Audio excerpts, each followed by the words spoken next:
Hello friends, स्वागत है आपका civil tech and build YouTube channel पर। तो आज हम ये जानेंगे कि प्रिलिमिनरी एस्टिमेट क्या है, उसका इस्तेमाल कहाँ किया जाता है, उसको कैलकुलेट कैसे करते हैं। पिछले वीडियो में हमने ये देखा था कि प्लिंथ एरिया क्या है, उसका यूज कहाँ किया जाता है, उसको कैलकुलेट कैसे करते हैं।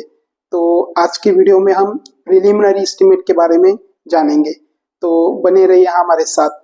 तो सबसे पहले हम प्रॉब्लम को रीड करते हैं ताकि हमें समझ में आए कि प्रॉब्लम में क्या दिया गया है। Prepare the preliminary estimate of 1500 square meter building having the following details. First point, plinth area rate 15,000 per meter square. Second point, water supply 5% of building cost. Third point, architectural treatment 1.5% of building cost. Fourth point, electrical charges 10% of building cost. Fifth point, contingency is 3% of overall cost. And fourth point, work charge establishment 1.5% of overall cost. तो सबसे पहले हम ये जानते हैं कि preliminary estimate क्या है। तो मानो कोई कंस्ट्रक्शन वर्क चल रहा है बिल्डिंग का, या रेसिडेंशियल बिल्डिंग, कमर्शियल बिल्डिंग, या कोई प्रोजेक्ट चल रहा है, तो उस प्रोजेक्ट को या कंस्ट्रक्शन बिल्डिंग को बनाने के लिए कितना खर्चा लगेगा टोटल, उसकी कॉस्ट कितनी होगी, उसी को हम निकालने के लिए प्रिलिमिनरी एस्टिमेट का यूज करते हैं। उसी को हम प्रिलिमिनरी एस्टिमेट कहते हैं। उसको आसान भाषा में हम अप्रोक्सीमेट एस्टिमेट भी कहते हैं। अप्रोक्सीमेट एस्टिमेट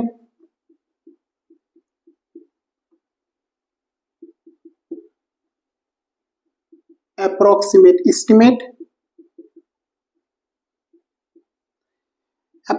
एस्टिमेट यानी कि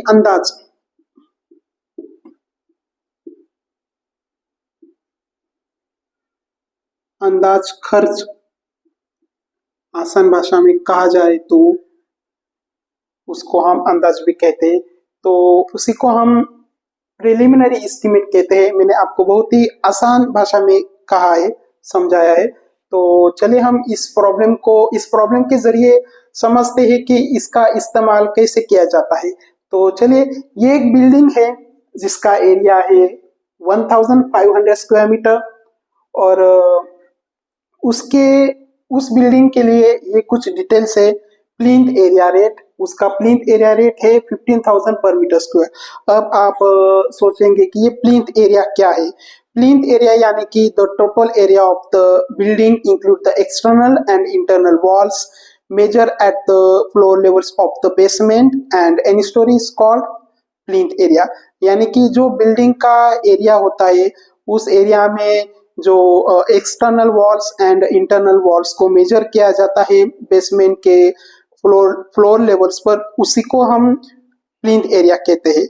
इसको अगर आपको अच्छे से समझना है तो मैंने पिछले वीडियो में भी प्लिंथ एरिया के बारे में बताया है, तो मैं डिस्क्रिप्शन में उस वीडियोस की लिंक दे दूंगा, आप जाके देख सकते हो। तो चलिए, तो इस बिल्डिंग का प्लिंथ एरिया रेट हमें दिया गया है 15,000 पर मीटर स्क्वायर। उस कंस्ट्रक्शन को बनाने के लिए जो वाटर लगेगा, उसका वाटर सप्लाई 5% दिया गया है। आर्किटेक्चरल ट्रीटमेंट 1.5%, इलेक्ट्रिकल चार्ज, जो बिल्डिंग कंस्ट्रक्शन में जो इलेक्ट्रिक लगेगी उसका चार्ज है 10%। कंटेंजेंसीज 3% ऑफ ओवरऑल कॉस्ट। अब आपको सवाल आएगा कि ये कंटेंजेंसीज क्या होता है। तो मैं आपको ये बताता हूँ। कंस्ट्रक्शन में जो बनाने के लिए अगर कोई तकनीकी समस्या आती है, तो उस तकनीकी समस्या को रिपेयर करने के लिए जो खर्चा आता है अलग सा, उसी को हम कंटेंजेंसीज कहते हैं। Work charge establishment 1.5% of overall cost. यानी कि कंस्ट्रक्शन साइट पे जो वर्कर्स होते हैं, मेल फीमेल्स, और सुपरवाइजर्स होते हैं, इंजीनियर्स होते हैं, उनका जो चार्जेस होता है उसी को हम वर्क चार्ज इस्टेब्लिशमेंट कहते हैं। तो आपको ये पॉइंट समझ में आए होंगे। अगर आपको कोई भी डाउट हो तो हमें कमेंट में बता सकते हो, हम आपके कमेंट्स का रिप्लाई जरूर करेंगे। तो चलिए, हम पहले इस बिल्डिंग का construction total cost find out करते हैं। तो यहाँ पे हमने फर्स्ट पॉइंट दिया है। अब हमें ये क्या दिया गया है, ये एरिया है, और ये क्या है, प्लिंथ एरिया रेट है। तो हम उसको पहले कंस्ट्रक्शन कॉस्ट, उस बिल्डिंग का जो कंस्ट्रक्शन कॉस्ट है उसको, उसकी वैल्यू को हम फाइंड आउट करते हैं। तो यहाँ पे हम फर्स्ट पॉइंट देके यहाँ पे लिखते हैं construction cost.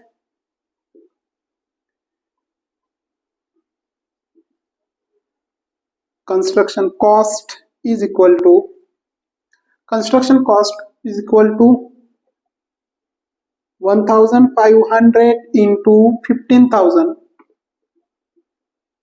Is equal to कितना आएगा?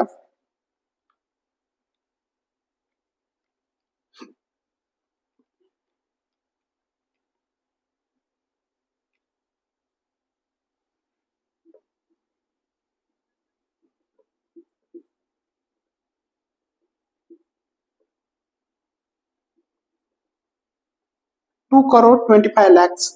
This is the construction cost. यह हमारा सॉल्व हुआ। अब हम वाटर सप्लाई को देखते हैं। वाटर सप्लाई हमें कितना दिया गया है? Water supply second point, water supply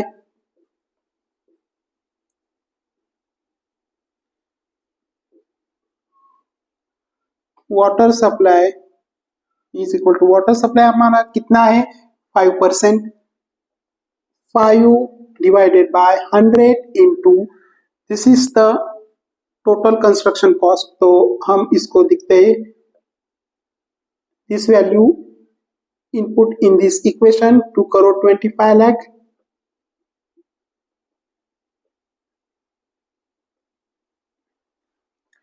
इस इक्वेशन को हम देते हैं इक्वेशन फर्स्ट। अब चलिए इसको हम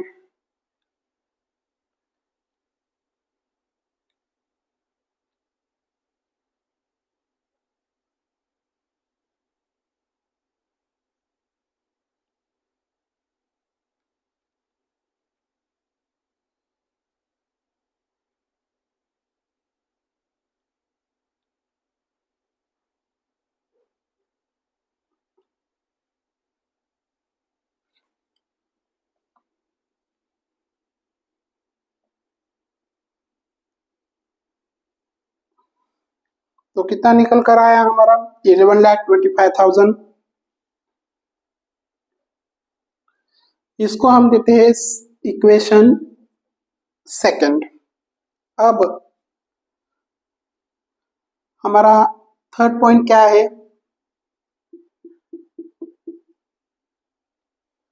आर्किटेक्चरल ट्रीटमेंट। क्या है हमारा architectural treatment? 1.5%। 1.5% divided by 100 into 2,25,00,000।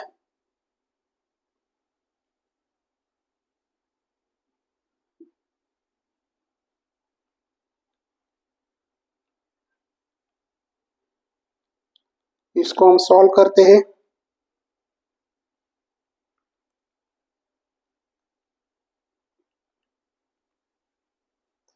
तो हमारा वैल्यू कितना निकल कर आया?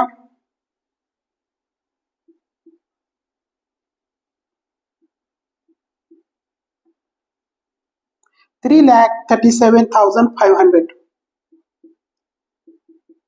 इसको हम देते हैं। अब हमारा फोर्थ पॉइंट क्या है? Architectural treatment. हमारा फोर्थ पॉइंट है इलेक्ट्रिकल चार्जेस।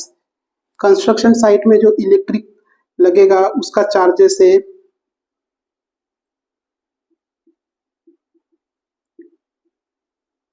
इलेक्ट्रिकल चार्जेस कितना है? Electrical charges has given 10%। 10% divided by 100। तो जगह नहीं पूरती, इसलिए हम यहाँ पे लिखते हैं 10% डिवाइडेड बाय 100। 10% ही है ना? ओके। इंटू 2,25,00,000। तो कितना आएगा?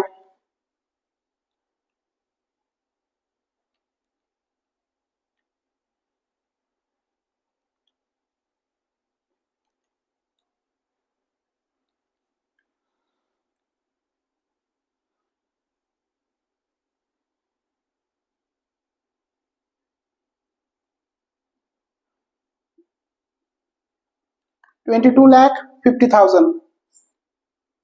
This value is the electrical charge.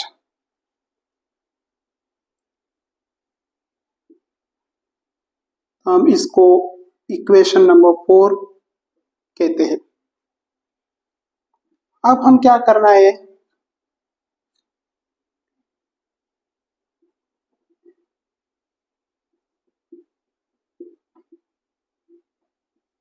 we adding the equation number 1, number 2, number 3 and number 4. Okay, so what is the first point value? 2 crore 25 lakh.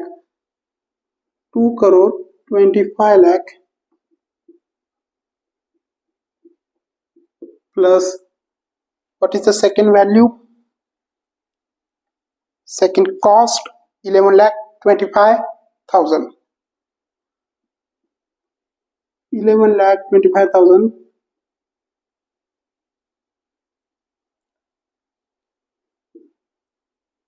Third value 3,37,500. 3,37,500 plus fourth cost is 22,50,000. 22,50,000. This is the fourth value. तो चलिए इसको हम calculation करते हैं, कितना value आता है निकल कर सामने। आप भी कर सकते हो और हमें कमेंट में ज़रूर बताएं।